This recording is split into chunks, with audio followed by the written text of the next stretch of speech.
Well, remember back in the day when your stereo speakers were as big as a mini fridge and your parents would warn you that you were going to go deaf if you kept listening to that music so loud? Well, today, most kids are still turning up the music, but their speakers are tiny and sitting right inside their ear canal. And those earphones could be doing even more damage when it comes to teens and hearing loss. In fact, there is a recent study reported in the Journal of the American Medical Association that found hearing loss is now affecting 20% of U.S. adolescents between the age of 12 and 19. That's a rise of 5% just over the past 15 years. The study was out of Vanderbilt University. So what does this mean for our kids? Well, Dr. Marianne Lofermento is a respected pediatrician and the author of the Simply Parenting series, and she joins us from New Jersey this afternoon with more on that study and another one. Hi, Dr. Lofermento. Hi, how are you, Connie? Good, nice to see you. So there's that study, and then there's also another one. So tell us what we're learning here from both of these. Well, the other study was even more alarming because it was a survey of about 1,000 adults and 300 high school students, and it found that 28% of them were reporting some type of difficulty with hearing. And the way it was showing up was that they had to continually turn the volume up on music they were listening to or the television, or they would repeatedly have to ask people to repeat themselves.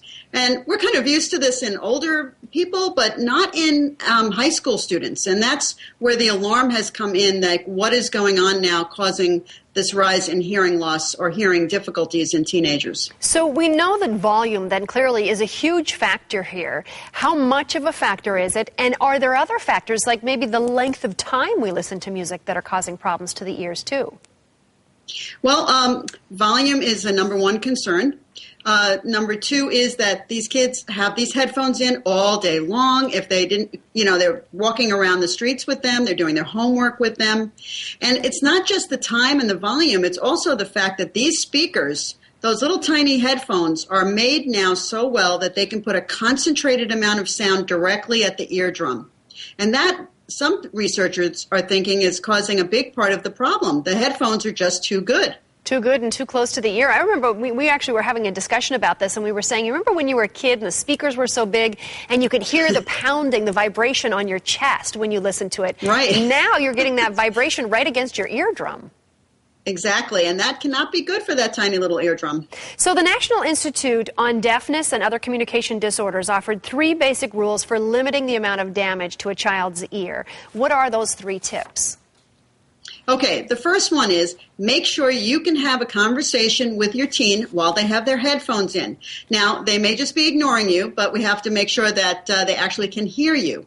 So that's number 1. Number 2, you tell them no more than an hour a day with those headphones in, and you explain why and let them know the current research. And the third thing is to always, and this goes for adults too, the volume should never be up past 60% of the maximum. So 2/3 up on a dial or wherever you measure it from, the total maximum. It should never be more than 2/3 up above that for the sound. So when we're telling our kids to turn it down, we want them to understand that there's real research and science behind the reason for this, right? That's our best bet for getting them to actually pay attention. All right. Well, Dr. Marianne Lofermento, you're always music to our ears. Thanks for being with us today. My pleasure, Connie.